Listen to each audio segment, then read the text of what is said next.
capitalism is, and this almost I'm tempted to say is what is great about it, although I'm very critical of it. Capitalism is more an ethical religious category for me. It's not true when people attack capitalists as egotists, they don't care for. No, an ideal capitalist is someone who is ready again to stake his life, to risk everything just so that production grows, profit grows, capital circulates. His personal or her happiness is totally subordinated to this. This is what I think Walter Benjamin, the great Frankfurt School companion thinker, had in mind when he said capitalism is a form of religion. You cannot explain, account for a figure of a passionate capitalist obsessed with expanded circulation, with the rise of his company in terms of personal happiness. I am, of course, fundamentally anti-capitalist, but let's not have any illusions here. What shocks me is that most of the critics of today's capitalism feel even embarrassed, that's my experience, when you confront them with a simple question. Okay, we heard your story, protest, horrible, big banks depriving us of billions, hundreds, thousands of billions of common people's money. Okay, but what do you really want? What should replace the system? And then you get one big confusion. You get either general moralistic answers like, people shouldn't serve money, money should serve people. Well, frankly, Hitler would have agreed with it, especially because he would say, when people serve money, money is controlled by Jews and so on, no? So either this or some kind of a vague Keynesian social democracy or a simple moralistic critique and so on and so on. So, it's easy to be just formally anti-capitalist, but what does it really mean? It's totally open. This is why, as I always repeat, with all my sympathy for Occupy Wall Street movement, its result was, I call it a Bartleby lesson. Bartleby, of course, Herman Melville's Bartleby, who always answered his favor, I would prefer not to.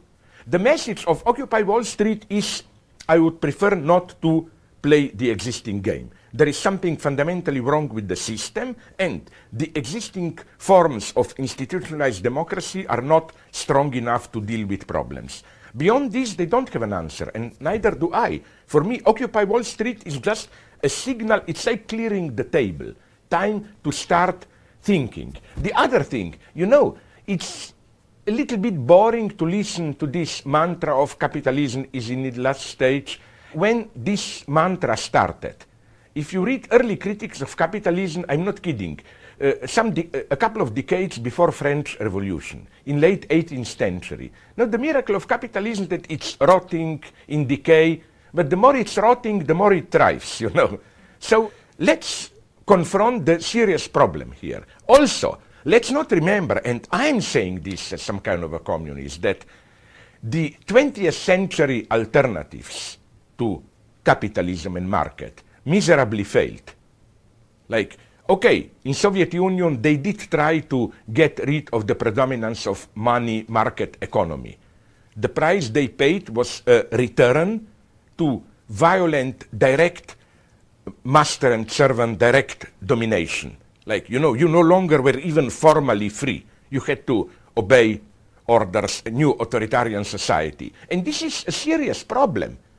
How to abolish market without regressing into relations of servitude and domination. My advice would be, because I don't have simple answers, two things. A, precisely to start thinking. Don't get caught into this pseudo-activist pressure, do something, let's do it, and so on and so on. No, the time is to think. I even provoked some of the leftist friends when I told them that if the famous Marxist formula was, philosophers have only interpreted the world, the time is to change it, thesis 11 on Feuerbach, that maybe today we should say, in the 20th century, we maybe tried to change the world too quickly. The time is to interpret it again, to start thinking. Second thing, I'm not saying people are suffering, enduring horrible things, that we should just sit and think, but we should be very careful what we do. Here, let me give you a surprising example. I think that, okay, it's so fashionable today to be disappointed at President Obama, of course, but sometimes I'm a little bit shocked by this disappointment, because what did the people expect? That he will introduce socialism in the United States or what? But for example, the ongoing universal healthcare debate is an important one. This is a great thing. Why? Because on the one hand, it is a debate which touches the very roots of ordinary American ideology. You know, freedom of choice. States wants to take freedom from us and so on. I think this freedom of choice that Republicans attacking Obama are using, it's pure ideology. But at the same time, universal health care is not some crazy, radically leftist notion. It's something that exists all around and functions basically relatively well. Canada, most of Western European countries. So the beauty is to select a topic which touches the fundamentals of our ideology, but at the same time, we cannot be accused of promoting an impossible agenda, like abolish or private property or what. Now it's something that can be done, and is done relatively successfully, and so on. So that would be my idea, to carefully select issues like this, where we do stir up public debate, but we cannot be accused of being utopians in the bad sense of the term.